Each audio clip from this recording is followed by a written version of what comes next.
Ngayon ngang araw, ay sasamahan ko ang aking anak papunta ng PUP Lopez, Quezon. Pero bago yan, dapat muna i-check muna natin ang ating gagamiting motor. Checkin natin na safe sa mga biyahe.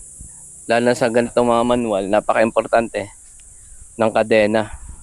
Dapat lagi natin chine-check kung ito'y nasa maayos na kondisyon. O tara guys, sama kayo. Dadaanan natin ngayon ang Gumaca Bypass Road para iwas traffic tayo sa bayan ng Gumaca. Ginagawa na naman kasi ngayon yung kalsada dito sa harap ng munisipyo ng Gumaca. Kailangan natin magmadali para umabot tayo sa oras ng enrollment. Kaya tayo magda-diversion na.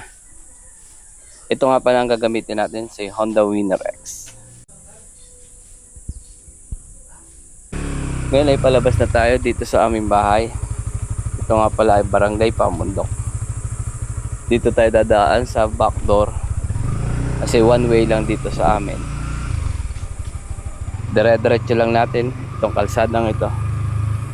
At ang tutumbukin nito ay ang Maharlika Highway.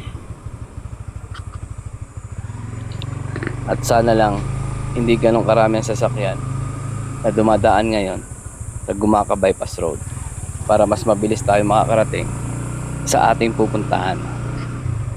Medyo may kalayuan din magmula rito sa amin sa Plaridel ang Lopez. Kaya kailangan natin ng maagang umalis dito para hindi tayo maghahol sa oras. Mas malapit sana kung sa bayan ng Gumaca tayo dadaan. Ang kaso nga lang ay kumatsyempuhan natin ang sobrang traffic. Tsak na aabutin tayo doon ng napakatagal. Sa diversion, medyo mahaba at saka medyo delikado. Kasi nga, ayun, marami nababalita at mga aksidente. Pero itong pinakamabilis na daan para makarating agad sa Lopez. Ngayon nga ay malapit na tayong makalabas dito sa aming barangay. Lapit na tayo sa Maharlika Highway. Papunta na tayo ngayon ng way Pag-Gumaca. At para nga pala sa mga babiyahe papunta ng Bicol, kung maliit rin lang naman ang inyong sasakyan, ay mag-diversion road na kayo. Para makaiwas kayo sa matinding traffic sa bayan ng Gumaca. Kasi doon na rin ngayon dumadaan yung mga malalaking truck. Dahil ng bus, truck, mga malalaking sasakyan. Kaya nagkaka-traffic ngayon doon. Kaya yung mga malilit na sasakyan, sa diversion na lang dumaraan para yun nga, makaiwas sa traffic. Ngayon ay nandito na tayo sa Maharlika Highway going to Gumaca.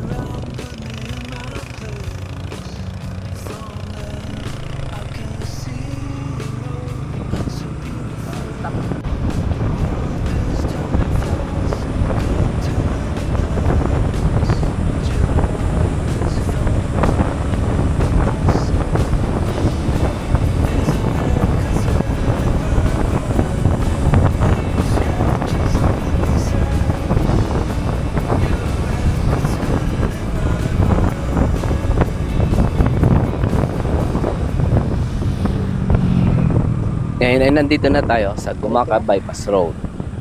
Kung makikita nyo, hindi ganun karaming sasakyan ang mga dumaraan dito. Kasi nga, pwede nang dumaan sa bayan ng Gumaca. Kaya napakalinis ng daan. Kaya siguradong madali tayo makakalagpas dito. At guys, ingat lang kayo pag dadaan kayo dito sa Gumaca Bypass Road. Kasi may mga parte dito ng kalsada na may sira. Doon pa naman na yung sa may pababang parte. Dito sa kabila nito. Ito nga pala yung pinakaibabaw itong Gumaca Bypass Road.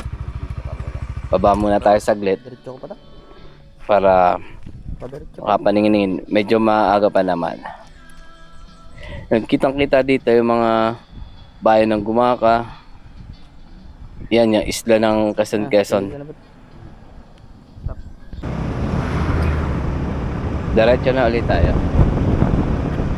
Tumigil lang tayo saglit para pahinga.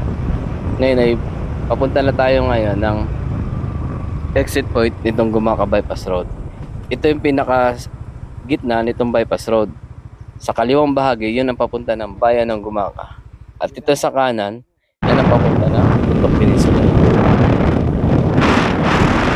At ngayon, nandito na tayo malapit sa exit point nitong Gumaka Bypass Road, kung saan dadaan ulit tayo sa Maharlika Highway na papunta naman ng Lopez, Quezon. Mga 15 kilometer pa para makarating tayo sa bayan ng Lopez magmula sa exit point nito. Kung makikita nyo, napakaganda ng daan dito.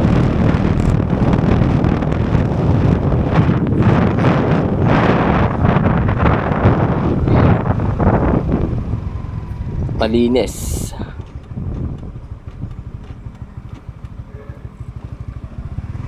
Oh, ganda ng bato. Dami, lalaki.